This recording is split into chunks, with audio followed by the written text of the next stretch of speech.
tô com o relógio para não descansar muito. Roma venceu Cartago no ano 146 a.C. Naquele momento, desaparecia a última oposição de fato. Aquele império gigantesco que já fazia valer sua vontade e seus desígnios na antiguidade. Havia, assim, o Império Romano, desaparecida a oposição cartaginesa, de cuidar-se das invasões daqueles povos semicivilizados, que os romanos chamavam bárbaros. Aqueles povos eram muito atrasados, não tinham aquela condição de vida que era o apanágio do cidadão romano. E o interessante, e os senhores vão de se perguntar por que eu comecei falando nisso. O interessante é que um autor, um dos ideólogos disso que aí está no nosso planeta, o senhor Jean-Christophe Rufin, o interessante, eu digo, é que o autor traz para a época odierna, para os nossos dias, uma condição que, segundo ele, é similar àquela do nosso planeta quando Roma dominou Cartago. O que é que o senhor Jean-Christophe Rufin diz? Ele diz assim: hoje, os países do primeiro mundo, os países ricos, e quero crer, já se falou aqui, eu não estava, mas imagino, que não são nada ricos, é tudo uma grande farsa, ricos somos nós. Mas, diz o senhor Jean-Christophe Rufin, esses países ricos formam um novo império.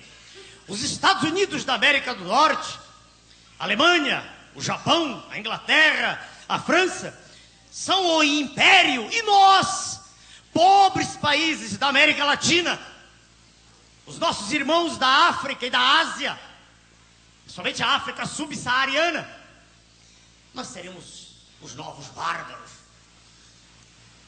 Na verdade, o senhor Jean-Christophe Rufin conhece a realidade das nossas favelas, do nosso pobre povo sofrido, que não tem nem a menor ideia de que é o seu trabalho que constrói a nação e a riqueza de que desfrutam os ricos, e fundamentalmente que é o seu trabalho honesto que faz com que aquelas potências estejam tão ricas, porque existem atualmente atuando de modo predatório sobre todas as nossas riquezas reais. Por que eu comecei com o senhor Jean-Christophe Rufin? Porque o livro do senhor Jean-Christophe Rufin era livro de cabeceira de um dos últimos presidentes da República, de um homem que sofreu impeachment e que era aplaudido em verso e prosa como um conhecedor profundo de uma literatura especializada. Vejam, senhores, que absurdo! Como é que se erige a questão de doutrina ideológica do mundo moderno? Uma tese segundo a qual nós somos inferiores, nós somos mal dotados pela natureza, e só nos cabe extrairmos nosso próprio sangue para entregar àqueles que, como verdadeiros vampiros, sugam todo esse mesmo líquido precioso das nossas entranhas. Eu queria lhes dizer que o senhor Rufin falha muito no livro dele. E como falha? Se é verdade que não se pode comparar o operário de Londres, o operário alemão, cônscio dos seus direitos, com o nosso pobre operário brasileiro, se isso é verdade, de outro lado, não se pode negar também que existe hoje um verdadeiro complô contra toda a nossa sociedade. Na verdade, está em andamento um projeto maquiavélico de destruição de todos os nossos valores. Na verdade, tudo aquilo que existe de mais digno na pessoa humana está sendo lançado no fundo do poço. Na verdade, cada um de nós perdeu o respeito pelo semelhante, perdeu o respeito e não acredita mais no trabalho, no governo, no mercado, no crédito, nas pessoas. Na verdade, o que aí está é um atentado cruel à dignidade humana. E é contra tudo isso, é contra esse modelo terrível de destruição da cidadania plena que se insurgiu este partido político, que hoje tem a felicidade de ver reunidas aqui tantas pessoas das mais diversas categorias sociais, de todas as classes, de todas as raças, de todos os credos, fazendo com que nós todos possamos estar irmanados numa vontade una, que é de salvar a nossa pátria. Eu vim lhes falar sobre essa nossa vontade que nos acompanha, como minha família sabe, desde muito cedo, desde aquele instante, há meio século atrás, quando nós começamos a nos abeberar do conhecimento científico. Desde meio século atrás, quando nós começamos a perceber que o homem que sabe é mais feliz do que o homem que não sabe. Desde o momento em que nós começamos a entender as leis que regem a natureza física, biológica e social. Desde aquele instante que é uma preocupação nossa terrível. Por que tanta diferença? Por que tanta desigualdade? Por que na infância, lá no passado distante, nós tivemos que passar fome para estudar? E aí começamos a estudar, e logo cedo, na aurora da vida, nós aprendemos que o nosso país, esse belo país, é a 5ª potência continental do planeta. Nós aprendemos que o Brasil é um país continente. Logo depois, já adolescente, nós aprendemos que o Brasil tem a maior riqueza em água potável, água de beber do planeta. Já na universidade, nós aprendemos outras coisas. Estudando ciências exatas, aprendemos que a riqueza mineral do planeta é inigualável. E qual não é nossa tristeza? Meio século depois, quando assistimos ao voo atravessando os rincões da pátria, dos advogados da União, para defender aquela coisa ignominiosa que foi a privatização da nossa Vale do Rio Doce. Não sei se já foi dito, mas a Vale do Rio Doce não foi vendida. Ela foi doada. Aquela fortuna que os jornais, no cinismo que caracteriza a imprensa brasileira, aquele valor publicado, 3,338 bilhões de dólares, aquele dinheiro que representaria menos de 0,5% do valor real da Vale, aquele dinheiro nem chegou a entrar. Que tristeza naquele dia, que mal-estar, que vontade de sair chorando, ou gritando, ou esperneando. Dirão os senhores, por que não moveram ações, não usaram o direito constitucional? Mas nós não fizemos. E esse nós é plural, não é plural de modéstia. Quantos de nós impetraram ações presentes aqui, tantos? Nosso deputado federal, professor Bautista Vidal, professor Marcos Coimbra, professor Bernardo, muitos outros, até ações na Procuradoria-Geral da Justiça Militar, porque é crime a simples tentativa de internacionalização do solo pátrio. E essas ações foram todas arquivadas.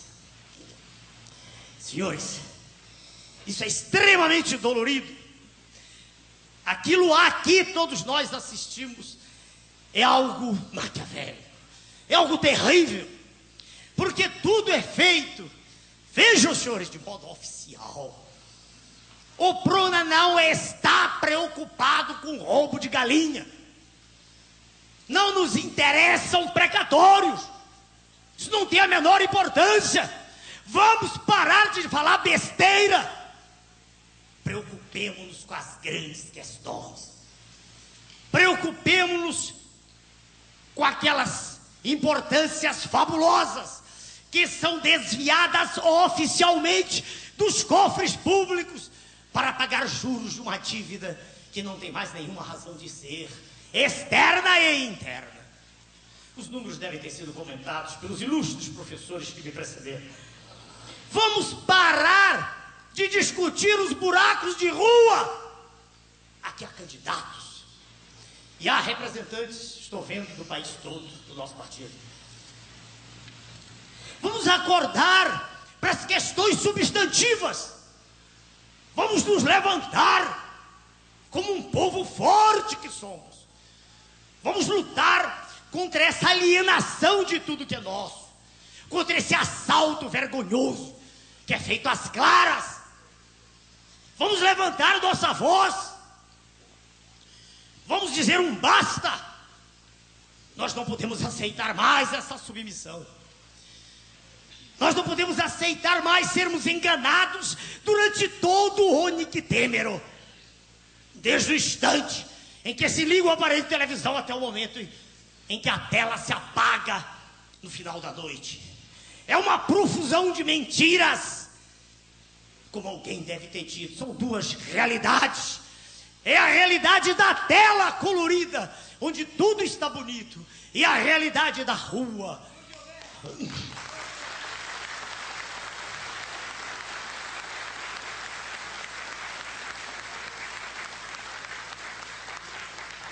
Na rua imperam a fome, a miséria, o desemprego, a níveis nunca vistos. Tudo ocultado. As estatísticas perfidamente manipuladas falam-nos de níveis de desemprego que seriam inferiores aos do Japão. Mas que vergonha! Que vergonha! Como pode uma autoridade constituída chegar diante de nós e dizer que o sistema de saúde é uma beleza no Brasil? Temos na sala um egrégio professor de medicina ali, professor Veronese, que nos deu a honra de vir para o nosso partido. Temos na sala diversos médicos. Na verdade, os fundadores do PRONA foram todos médicos. Hoje, graças a Deus, temos de todas as categorias. Como se pode ter coragem de dizer que está tudo bem, se nós temos 6 milhões de pessoas com doença de Chagas, se nós temos 5 a 10 milhões de pessoas com esquistossomose maçônica, se nós temos cerca de 1 milhão de pessoas infectadas pelo vírus da AIDS, se nós temos 500 mil a 1 milhão de tuberculosos, se nós temos 500 mil pessoas a cada ano contaminadas pelo plasmódio da malária, se nós temos 200 mil leprosos, etc, etc, etc, etc. Como se pode ter a veleidade proterva de ir para a televisão e dizer que está tudo bem? E alguns me perguntavam no passado, já pouquíssimos perguntam, por que o senhor não vai ser ministro? Ministro de quê? De quê? De um governo pútrido, em decomposição franca, que não aguenta um diálogo frente a frente. Porque o governo é feito hoje de traidores da pátria.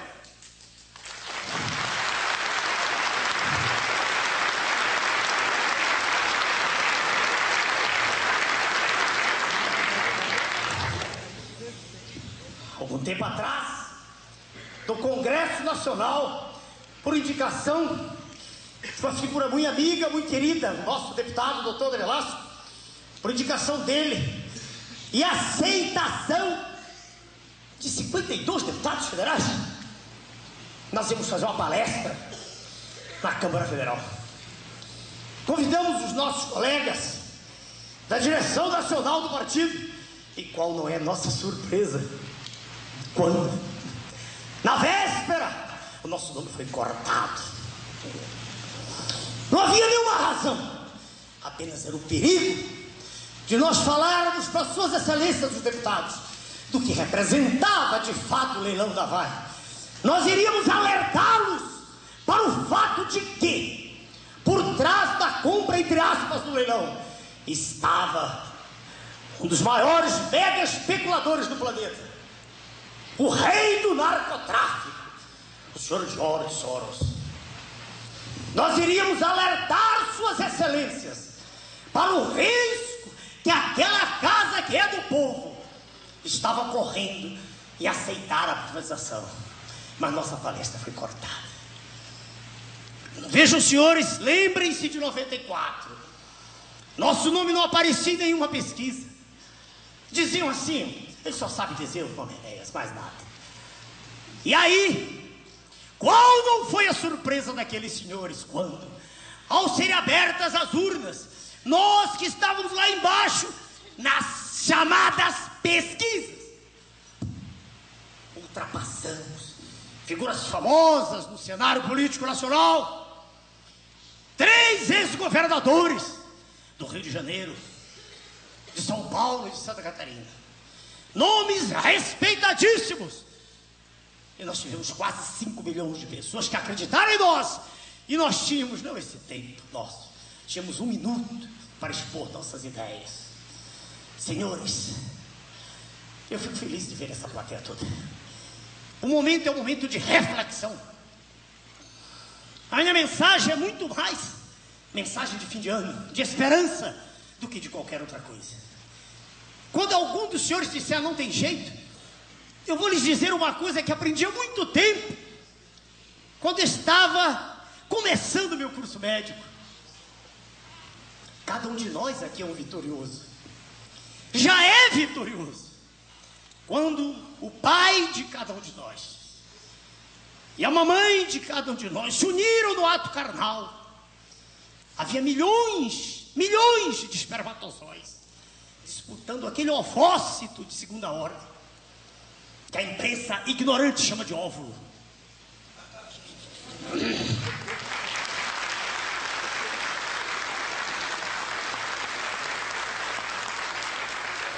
Naquele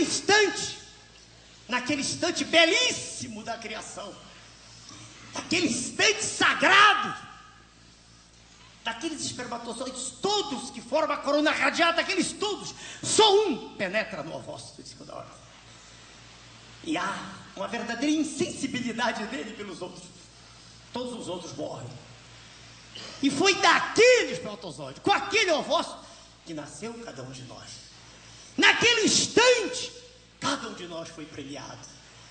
Já nascemos vencedores.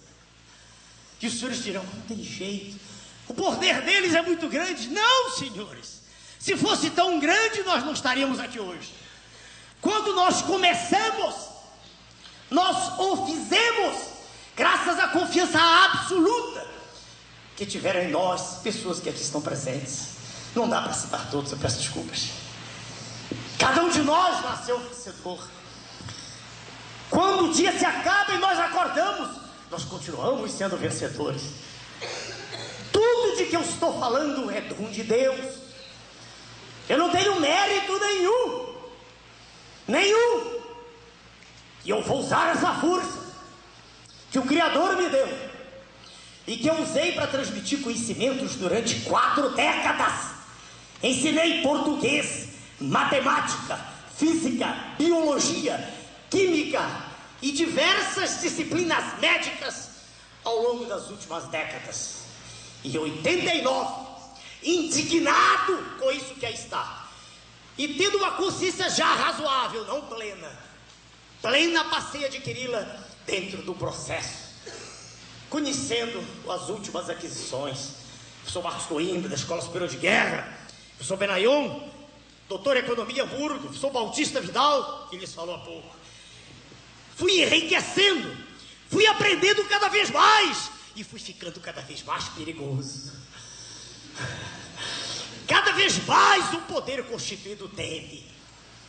Cada vez mais o poder constituído dá um passo atrás e diz: é um perigo. Dizem, de quando em quando eu ouço: esse homem é um perigo para o Brasil. Para o Brasil ou para aqueles senhores? Para quem nós somos um perigo? Atrás de que os senhores estão Os senhores estão lutando, afinal de contas, por quê? Se não pela salvação da nossa pátria. O que nós queremos é escola pública que funcione. Nós não queremos fechar nenhuma escola particular, não. Nós queremos pegar a escola pública, tomá-la e levá-la para um patamar tão digno que todo mundo queira voltar a ela. E aí a escola particular vai se corrigir o problema dela. Nós queremos que o hospital público funcione e não que seja um depósito onde são lançados os pobres da nossa pátria.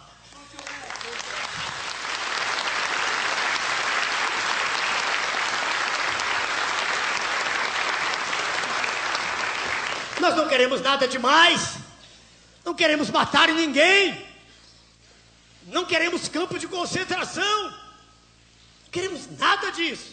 Nunca, jamais corrijam-me se eu estiver mentindo. Em nenhum momento da nossa trajetória dissemos que íamos atuar contra o Congresso Nacional. Em nenhum momento. Nós dizemos sim, como diz Pietro Baldi, dizia, já faleceu, grande espiritualista, diante de um grande chamado, de um chamado profundo, até a pedra responde.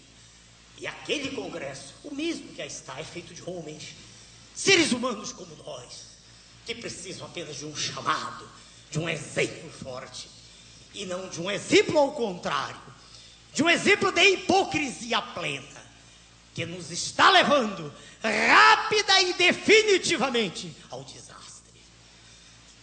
Meus amigos, eu tenho uma mensagem que não é nova, que eu escrevi em 89, mas ela é atual. Quando sentados os fundadores do Prona, naquela época, nos reuníamos pensando no que dizer, nós escrevemos alguma coisa. Não vou falar mais da riqueza do país, do potencial que nos fará, com certeza, a maior potência do planeta, não para esmagar ninguém, mas para exigir que nos respeitem, que parem de tratar-nos como escravos. Não mais falarei, isso já foi dito aqui. Não mais vou falar sobre a Amazônia. Não mais vou falar sobre a riqueza mineral. A minha mensagem é para o homem, é para o cidadão pleno, que tem dentro de si, no cerne, no âmago, na região mais recôndita, mais absconsa do seu ser, a vontade de acertar. Vontade que existe no fundo de cada um de nós, até no fundo do cárcere.